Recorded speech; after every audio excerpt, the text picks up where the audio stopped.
orang itu wajib terlibat dalam nasbul imam. Lah nek ana pemilihan presiden utawa bupati utawa gubernur wajib milih. Lah nek ora ana sing saleh ya milih sing aqallu dararon apa aqallu dararon. Misale kowe ning NTT kandidat kok kafir kabeh, ya milih sing aqallu dararon bil muslimin apa aqallu dararon bil muslimin tapi tetap wajib milih. Jadi misalnya ngene ya ning NTT misalnya. Calon gubernur kok kafir kabeh utawa non muslim kabeh. Iki ortodok. Orientasine gedhekno gereja. Sing iki Kristen sekuler. Ora roh gereja, pokoke rohe sama-sama bangsa Indonesia. Wong Islam wajib milih sing iki. Karena dia tidak punya fanatisme pada agamanya. Paham ya? Berarti ini aqallu dararon bil muslimin karena tidak punya orientasi membesarkan Kristen. Paham ya? Atau sama-sama fasik, iki dosane mateni wong. Paham ya? Iki dosane mok ning klub malam. Lah dosa ning klub malam urusane dhewe, tapi nek mateni wong kriminalnya lebih tinggi. Paham ya? Jadi misalnya podo-podo fasik, kita milih sing aqallu dararon apa? Aqallu dararon. Jadi misalnya ning Amerika, kowe dadi warga Amerika, presiden sitoke terkenal Islamfobia, sangat benci Islam. Sing sitok sangat liberal. Ora peduli Kristen, Islam, Yahudi padha kabeh. Wong dekne ora tau ngaji, ora tau fanatik gereja, ya kita harus milih ini. Karena lebih tidak ya karena ndak punya orientasi apa-apa. Paham ya? Jadi kemana milih itu tetap wajib. Kadang-kadang wong-wong sing ora tau ngaji kon, wah fase kabeh piye? Berarti ngajine rong khatam. Fase kabeh milih sing aqalli dararon apa aqallah dararon apa aqallah dararon. Ya kan otomatis kan? Napa? Otomatis. Ya misalnya ngene lah. Kowe iku dhe anak wedok, ana supir fasik. Fasike iku tukang tombok togel. Sing sitok nyuwun sewu fasike iku merkosa. Ya padha-padha ora ono pilihan ya milih bis sing muk tukang tombok. Karena ora ono kaitane mbek pemerkosaan. Ngono kan otomatis milih sing aqallah dararon. Ya jadi kalau sama-sama fasik milih yang madharatnya paling minimal. Ngono kok ora barbar. Mulane wong aja kuper to. Tetep mikir. Islam itu selalu menyediakan jawaban. Karena dalam kaidah fikih jika ada dua mafsadah kumpul maka milih akhaffuhuma dararon paling madharate paling minimal. Tetap ada pilihan. Bukan terus kayak tadi kita kan mungkin sebagian saudara kita hidup di NTT. Kan mungkin semua kandidat bupatinya non muslim atau hidup di Papua mungkin semua kandidatnya non muslim. Kan tidak punya pilihan. Terus gak milih ya keliru, tetap harus milih. Tapi milih sing aqallah dararon. Kan kalau aksaron naf'an kan gak mungkin wong padha-padha ngono kan. Milih apa? Aqallah dararon. Ya misalnya kok ngene lho. Ditakdir omahmu iku nggon ula, sitok nggon ula ijo mek kobra, sing sitok mau ula piton utawa ula tali pices, ya milih sing awor ula piton. Lumayan kan gendut ngono. Tapi aja sate, maksudnya yo tangganan. Kan ini lebih gak bahaya. Lebih gak bahaya. Lah tak mangan aku Gus ora doyan mau piton yo mikir kan.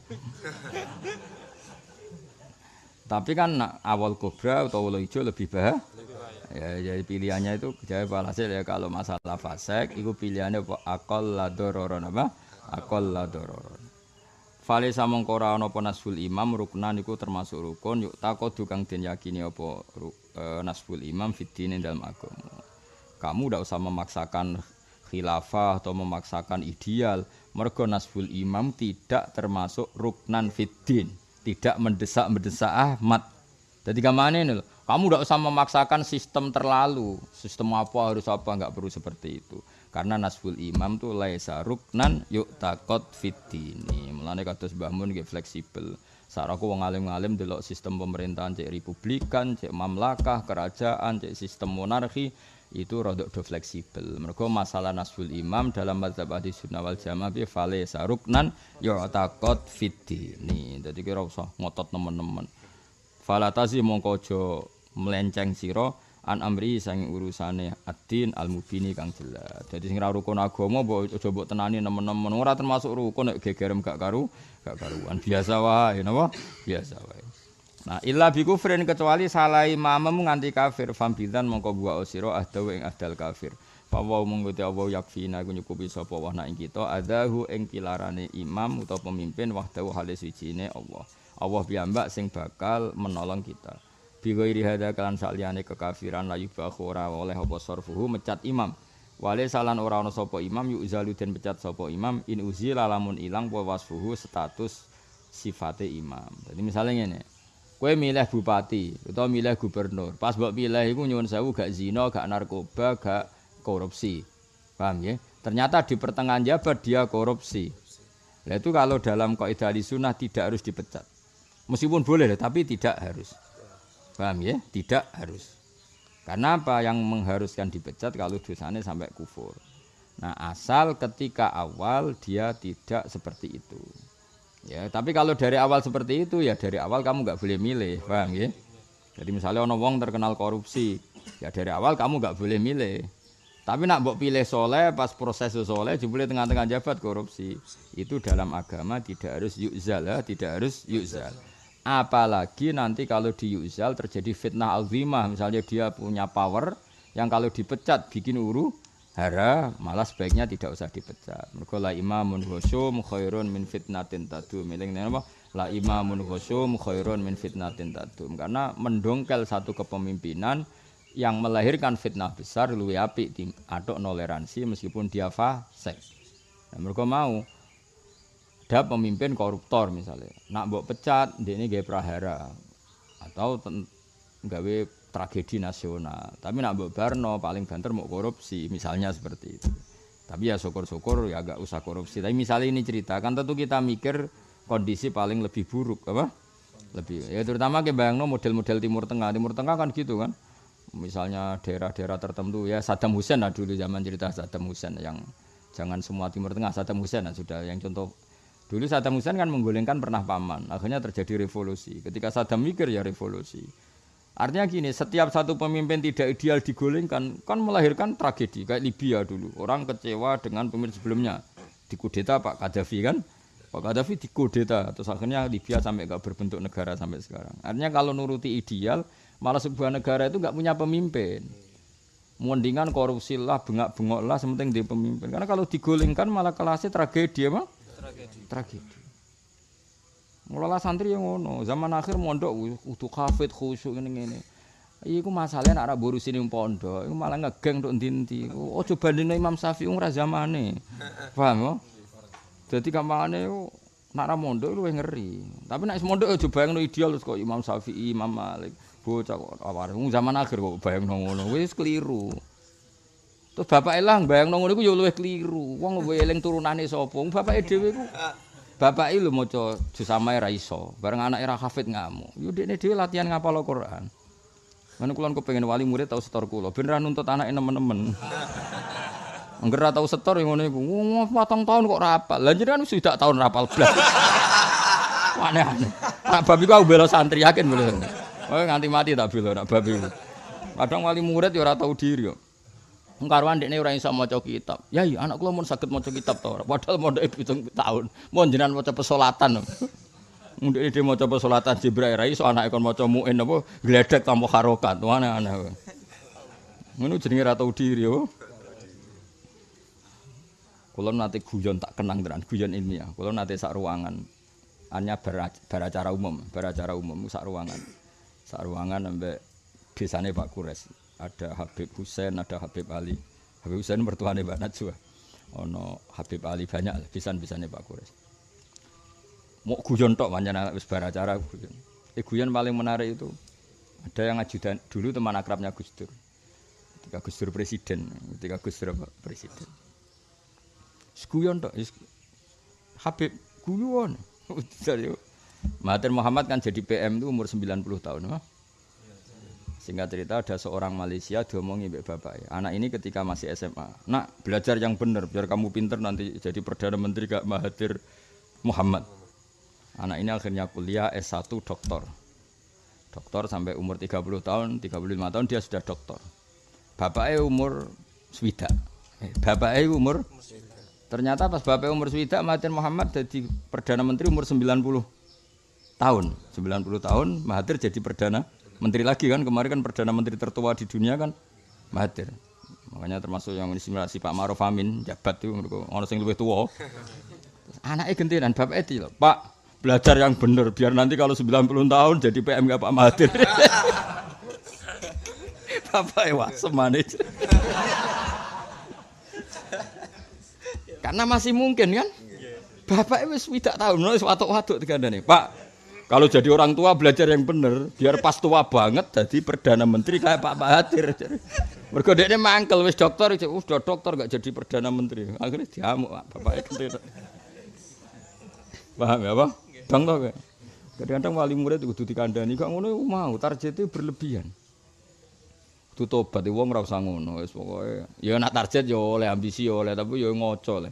Zaman akhir anake karep ya mondok, ya lanyah, ya bener, ya saleh. Ya wis jenenge Pak sing mondok kono apa berlebihan ngono.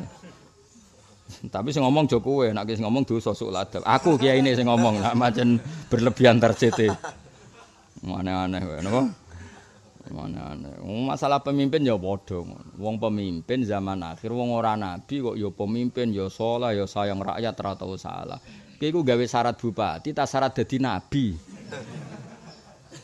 Ayo takok. Paham? Aku penting pemimpin soleh ora tau salah peduli ya kowe gawe syarat dadi bupati apa syarat dadi? Nek dadi bupati wis pokoke asal umume wong ngene ora usah berlebihan. Mulane nek kita alisuna piye? Ora oleh dipecat asal saleh ra nganti kafir. Maksudnya iku terutama tadi ukurannya apa? Kalau dipecat malah terjadi praha. Ya terutama gak cerita di Libya. Orang dulu kan ketika membayangkan golekan Saddam kan urusan selesai karena Saddam Hussein dianggap oleh musuhnya sangat biadab. Setelah digolengkan ternyata revolusi sampai sekarang Irak tuh gak berbentuk sebagai negara. Rata-rata kan gitu kan kepenggulingan pemimpin rata-rata Pak kayak yang Syria kan orang kecewa dengan Bashar Assad mau digolengkan. Bashar Assad gak mau. Akhirnya kan Syria sampai sekarang kan gak berbentuk negara saking kreditnya. Beda andai kan ya sudah seperti itulah gak usah dijelaskan panjang lebar walhasil mau kula ini nerangno kenapa akidah Ahlussunnah seperti ini illa bi kufrin fam bidzanna ahdahu fa wa yakfina adzahu wahdahu bi ghairi hadza la yubahu sarfuhu wa laysa yu'zal in uzila wasfuhu. Jadi kalau ada salah-salah yang selain kafir, apalagi salah itu bisa dimaafkan atau salah itu lebih ringan ketimbang kalau ada revolusi chaos. Maka kita harus menoleransi. Mulane wa hadza ma'ali Ahlussunnah wal Jamaah kama alil qaida yuktafaru fid dawam ma la yuktafaru fil ibtida. Nah iki dalil Mbah Mun al imamul khasyum khairun min fitnatin tadum. Imam sing lacut utawa pemimpin sing lacut sing fasik luwih apik timbang fitnah berkepanjangan. Elinge napa al imamul khasyum khairun min fitnatin tadum. Bahwa imam fasik is fasik-fasik sithik iku luwih gampang kita toleransi timbang nak digolengno jadi praha. Ini contoh paling gampang Syria sama Libya. Itu kayak apa orang merindukan pemimpin adil bareng digolengno sing fasik malah terjadi chaos. Chaos terus panjang. Sama alhamdulillah kita dadi ahli-sunnah apa wal jamaah sing duwe paham apa al imamul khasyum khairun min fitnatin tadum. Ya maulah misalnya kita bojo cerewet ngene-ngene wae sabari wae. Luwih lara status duda wis dah ngandel. Kowe pegatan. Terus meneh wong pegatan dititeni lho mek rondo-rondo. Iki dhisik di bojo ayu, cerewete dipegat. Sampeyan aku nang dikonokno. Kan terus ribet kan? Akhire wong terus trauma, mbek raimu trauma. Mergo pemene pegatan pindho ping 3 wong kan nggih padha wong wedok kok sering dipegat sing lanang. Wong liya ape ngawin kan yo mikir. Kabeh wong lanang ra kuat. Ya tapi nek kowe sabar, kan paling banter mau diujar-ujari tok. Tapi metu-metu kan gagah, di bojo duwe, anak piro? 5. Padahal sering tukaran dia anak, itulah istimewanya kami. Anak keren kan? Tukaran terus tapi anake wae. Wan jos apa? Jos. Wis termasuk keajaiban dunia kan malah keren. Paham ya? Dadi wong yo mikir sing luwih ekstrem. Ya padha kowe endi? Atuk Joko tua asal untuk bojo asal wedok. Ya atuk untuk bojo asal wedok. Timbang golek ideal akhirnya ra entuk. Sing ideal ora gelem mbek kowe kan akhirnya ribet. Aku golek bojo sing nasab, sing pinter, sing hafidhah, sing qanaah, sing ayu. Ya ora ono, umpama ono ora gelem mbek kowe kan. Lah akhire piye ya atuk rabi asal wedok. Kan terus gagah, payu ngawur. Ya cuma ora yo aja resepsi mari wong dosa. Iya kan? Waduh eleke resepsi agar wong delok ngenyak, agar wong delok. Ah mari dosa, cara ngene mari dosa.